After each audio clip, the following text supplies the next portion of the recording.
جی امام مہدی کا ظہور کب ہوگا، امام مہدی کون ہیں اور کب دنیا میں آئیں گے، تفصیل سے بتا دیں۔ دیکھیں ہمیں رسول اللہ صلی اللہ علیہ وسلم کی جو صحیح احادیث سے ملتا ہے وہ اتنی بات ملتی ہے کہ آپ صلی اللہ علیہ وسلم ہی کے نسب میں حضرت مہدی ہوں گے، ان کا نام آپ صلی اللہ علیہ وسلم کے نام جیسا ہوگا، قریش میں سے ہوں گے، اور جس دور میں آئیں گے وہ حضرت عیسیٰ علیہ السلام بھی انہی کے بعد فوراً نازل ہوں گے، اس دجال بھی اسی وقت ظاہر ہوگا۔ یہ تینوں چیزیں ایک ہی وقت پہ ہوں گی، دجال، حضرت عیسیٰ علیہ السلام اور حضرت مہدی۔ اور حضرت مہدی دمشق میں مسجد میں نماز کے لیے کھڑے ہوں گے کہ اچانک حضرت عیسیٰ علیہ السلام فرشتوں کے کندھوں پہ ہاتھ رکھ کے دمشق کے مینار پہ اتریں گے، پھر وہاں سے سیڑھیوں سے نیچے آئیں گے کیونکہ دارالاسباب میں داخل ہو چکے ہیں۔ حضرت مہدی ان سے کہیں گے کہ آپ نماز پڑھائیں، وہ انکار کریں گے۔ حضرت مہدی کی اقتداء میں حضرت عیسیٰ علیہ السلام نماز پڑھیں گے اور پھر دونوں کی اقتداء میں جہاد ہوگا۔ تو مجاہدین کے امام ہوں گے حضرت مہدی، اتنی بات ہمیں معلوم ہوتی ہے۔ چند باتیں اور ہیں روایات میں جو ملتی ہیں، یہ ہمیں ڈیٹ نہیں بتائی گئی ہے، سن نہیں بتایا گیا، سال نہیں بتایا گیا۔ اس بارے میں صدیوں سے لوگ پیش گوئیاں کر رہے ہیں کہ فلاں سن میں آئیں گے، فلاں سن میں آئیں گے۔ بڑے بڑے لوگوں نے پیش گوئیاں کی ہیں جو 100% غلط ثابت ہوئی ہیں۔ تو اب بھی لوگ پیش گوئیاں کر رہے ہیں کہ 2025 میں آئیں گے، کوئی کہہ رہا ہے 2030 میں آئیں گے۔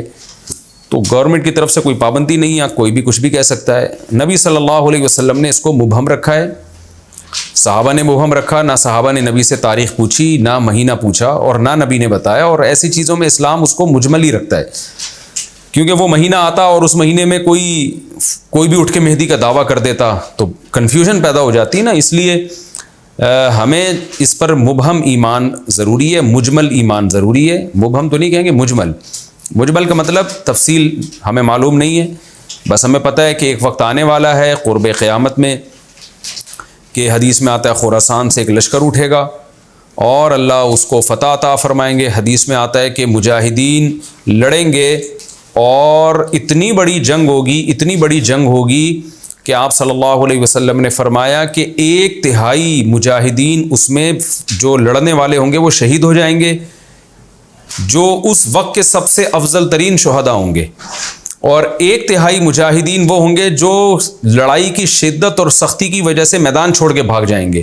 یہ وہ لوگ ہوں گے جن کی اللہ کبھی بھی توبہ قبول نہیں کرے گا، اور 1/3 ہوں گے جن کو اللہ دنیا پہ غلبہ عطا کرے گا، کفر پہ غلبہ عطا کرے گا۔ تو یہ اس وقت پھر حضرت مہدی کی قیادت میں جہاد ہوگا اور پوری دنیا میں امن قائم ہو جائے گا۔ حضرت عیسیٰ ابن مریم بھی اسی وقت نازل ہوں گے، دجال کو قتل کریں گے، اور ایک اور دفعہ، یعنی ایک دفعہ تو اسلام دنیا میں غالب آ چکا ہے، تو ایک اور دفعہ اسلام حضرت مہدی حضرت عیسیٰ ابن مریم کے ذریعے پوری دنیا میں غالب آ جائے گا، اور ہر طرف خیر ہی خیر ہوگی، جزیے کا نظام ختم ہو جائے گا، اور اللہ تعالیٰ اپنی برکتوں کو کھول دے گا، آسمان کی برکتیں، خوب بارشیں برسیں گی۔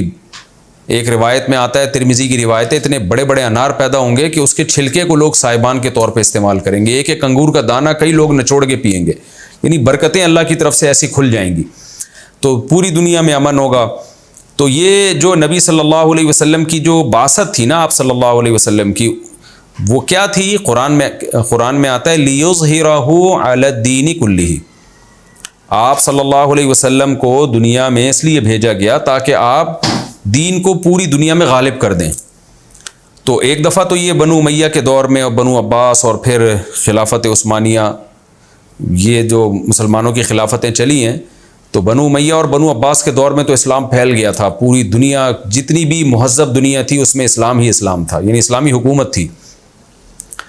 سب مسلمان نہیں تھے لیکن حکومت اسلامی تھی، سب مسلمانوں کے زیر سایہ تھے۔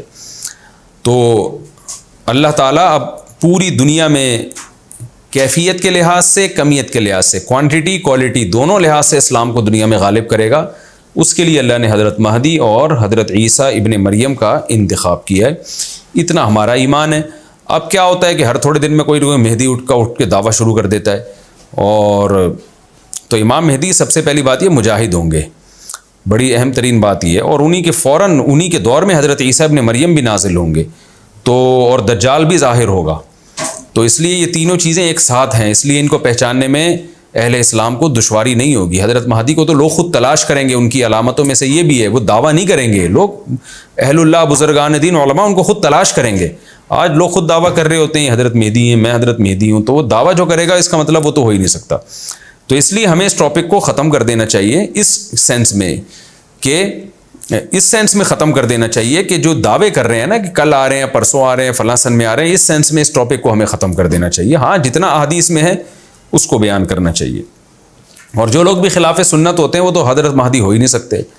آج تو مہدی ہونے کا دعویٰ ایسے ایسے پاگل فضول قسم کے لوگ کر رہے ہیں، جو انسان ہونے کا دعویٰ کرنے سے پہلے ان کو سوچنا چاہیے کہ ہم انسان کے بچے بھی ہیں کہ نہیں. اچھا، یہ بھی انہوں نے پوچھا ہے کہ کیا امام مہدی نبی ہوں گے؟ امام مہدی نبی ہوں گے یا صحابی؟ اس بارے میں وضاحت فرما دیں. نہ وہ نبی ہوں گے نہ صحابی ہوں گے، کیونکہ صحابی تو وہ ہوتے ہیں جنہوں نے اسی زندگی میں آپ صلی اللہ علیہ وسلم کو ایمان کی حالت میں دیکھا ہو. حضرت مہدی اور نبی کا زمانہ تو صدیوں کا فاصلہ ہے اس کے درمیان. تو نہ تو نبی ہوں گے نہ صحابی ہوں گے، نیک ہوں گے، بزرگ ہوں گے. بس مہدی کا معنی ہدایت یافتہ، سیدھے راستے پر ہوں گے.